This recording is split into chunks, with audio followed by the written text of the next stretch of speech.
भारत आबी जारियत से बाज न आया। भारत ने बिना इत्तला एक मरतबा फिर दरियाए सतलज में पानी छोड़ दिया है। दरियाए सतलज में पानी की सतह 4 से 10 फुट तक बुलंद हो गई है। तो यानी के सबब दिफाई बंद टूटने का खदशा भी पैदा हो गया है। 1,73,000 के करीब पानी छोड़ा और उसके साथ साथ मानसून की बारिशों की वजह से सिंध साइड पर तबाही हुई।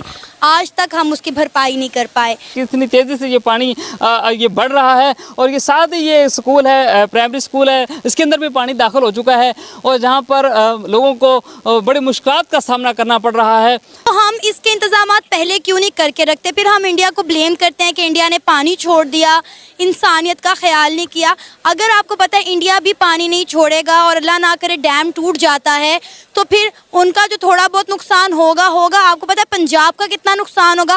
पंजाब तो सारा डूब जाएगा। अफगानिस्तान वाले ये कह रहे हैं कि हम तुमसे बेहतर हैं।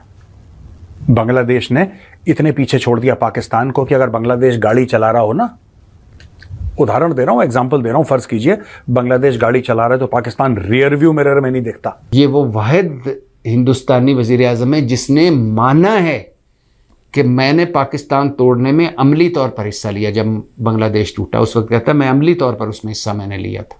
उधर के जो जयशंकर हैं, उधर के जो फॉरेन मिनिस्टर हैं, उन्होंने ये कहा है कि पाकिस्तान इज नॉट रेलेवेंट। इसका क्या मतलब है कि कुछ भी हमें इससे नहीं चाहिए। आज भारत दुनिया की 5वीं बड़ी मईशत है। इंग्लैंड पीछे है, बरतानिया पीछे है और भारत ये चांद पे पहुंच चुका है। हम चांद ईद का चांद देखने के लिए हम आज कहाँ खड़ा है और हम कहाँ खड़े हैं। नरेंद्र मोदी जो पाकिस्तान और मुसलमानों का मुसल्लमा दुश्मन है, गुजरात में जो कुछ उसने मुसलमानों के साथ किया या वज़ीर आज़म बनकर जो मुसलमानों और बाकी अक़लियतों के साथ जो कुछ किया और जिस तरह उसने इंतहा सेकुलर भारत को इंतहा पसंद भारत में बदला और जिस तरह वो हिटलर के पैरोकारी कर रहा है, और ये वो वाहिद हिंदुस्तानी वज़ीर आज़म है जिसने माना है कि मैंने पाकिस्तान तोड़ने में अमली तौर पर हिस्सा लिया। जब बांग्लादेश टूटा उस वक्त कहता मैं अमली तौर पर उसमें हिस्सा मैंने लिया था। और नरेंद्र मोदी के वो भी मुझे याद है कि बांग्लादेशी वज़ीर आज़म हसीना वाजिद जो एक अलहदा डिक्टेटर है और जिसने तबाही फेर दी है बाकी सारों की, बस एक ही एक है बांग्लादेश में, बाकी सारे फारग कर दिए हैं। सियासत फारग कर दी, सहाफ़त फारग कर दी, अदालत फारग कर दी, मुआशरत फारग कर दी, एक नई मार्शल लॉ है वहाँ। तो बांग्लादेशी वज़ीर आज़म के साथ उसने एक बैठ कर मुआहदा करना था। जब मुआहदा साइन हो रहा था तो उसने उस नरेंद्र मोदी और हसीना वाजिद ने उस तस्वीर के आगे बैठ कर मुआहदा साइन किया जिसके पीछे वो तस्वीर बड़ी सी पेंटिंग लगी हुई थी और वो तस्वीर थी कि जब हमारी फ़ौज ने सरेंडर किया था ढाका पलटन में, और जो दस्तखत करते हुए तस्वीर थी। तो नरेंद्र मोदी पाकिस्तान के बारे में क्या सोच है उसको तो छोड़िए, लेकिन नरेंद्र मोदी ने भारत के लिए जो कुछ किया है उसकी तारीफ अब दुश्मन भी कर रहे हैं। कि नरसिम्हा राव और मनमोहन सिंह ने जिस भारत की बुनियाद रखी थी मईशत की, उसको नरेंद्र मोदी ने इंतहा पे पहुँचाया है। गुर्बत कम की है, तिजारत इतनी बढ़ाई है कि कमाल है। आज भारत वो वाहिद मुल्क है कि जिस पे ईरान और सऊदी अरब मुत्तफिक हैं, अमेरिका और चीन मुत्तफिक है, रूस भी पार्टनर है। और जिस तरह आईटी के शोबे ने तरक्की की, जिस तरह उसने अपने वादों दामों को अमली जामा पहनाया और जिस तरह उसने भारत को तरक्की की राह पे डाला, आज भारत दुनिया की 5वीं बड़ी मईशत है। इंग्लैंड पीछे है, बरतानिया पीछे है और भारत ये चांद पे पहुंच चुका है। हम चांद ईद का चांद देखने के लिए हम मारे फिर रहे होते हैं। अब खैर हमारा भी आई क्यूब कमर पहुंचा हुआ है, चीन की मदद से ही पहुंचा है, लेकिन चलो। और भारतीय वज़ीर आज़म का वो बयान भी चुभ गया था, लेकिन सच था कि आधा सच था आधा झूठ था। आतंक फैलाने वाले अब आटे की लाइन में लगे हुए हैं। आतंक मीन दहशतगर्दी हमें कह रहा था, हालांकि हमने क्या दहशतगर्दी करनी है, हमसे बड़ा दहशतगर्द तो भारत है। मुबारक पटेल साहब, कुलभूषण यादव आज भी हमारे पास है।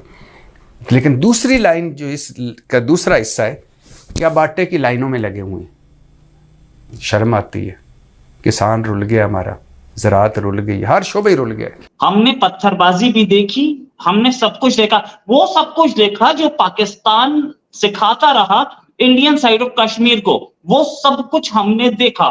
सर एक फाइनल क्वेश्चन आपके साथ दूंगा कि क्या ये प्रोटेस्ट लंबा चलेगा, क्योंकि इन्होंने जितने भी promises किए थे, लंबा हाँ, चलेगा। promises किए ये थे अब सारे, रुकने वाला नहीं है, ये अब आजादी तक चलता ही रहेगा, ये चलता ही ट्रांसफॉर्म रहेगा। हो जाएगा। हाँ जी बिल्कुल, ये 4 जून के इलेक्शन का रिजल्ट आने दें आप।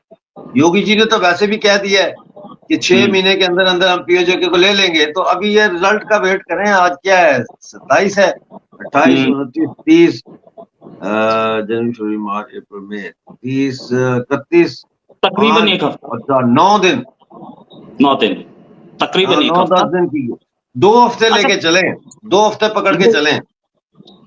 योगी जी की ये जो अपील थी कि 6 महीने में हम पीओके ले लेंगे, इसका कितना सपोर्ट है कश्मीरी इंटेलिजेंसिया में? वो कहते हैं इट्स अनबिलीवेबल। अच्छा, कहते हैं इट्स अनबिलीवेबल। एक बड़ा मैं कहता हूँ बिलीवेबल। आप कहते हैं सर, आपके ये सिर्फ आपका क्लेम है या कुछ और लोगों का भी क्या क्लेम? कि इट इज बिलीवेबल?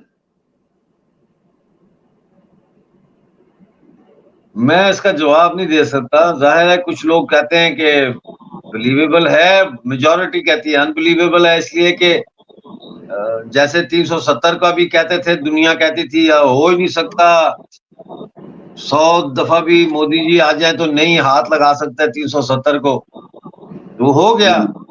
इसी तरह आप लोग कह रहे हो जी कैसे होगा, 6 महीने में कैसे होगा। कल मैं आजू करनी के साथ शो में बैठा था। तो मुझे उम्मीद है कि ये वीडियो आपको पसंद आया होगा। वीडियो पसंद है तो प्लीज़ हमारे YouTube चैनल को जरूर सब्सक्राइब कीजिए। इसी प्रकार का भविष्य में वीडियो देखने के लिए चैनल को सब्सक्राइब कीजिए। हमारे इस YouTube चैनल पे आपको इससे भी ज़्यादा इंटरेस्टिंग वीडियो भविष्य में देखने को मिलता रहेगा।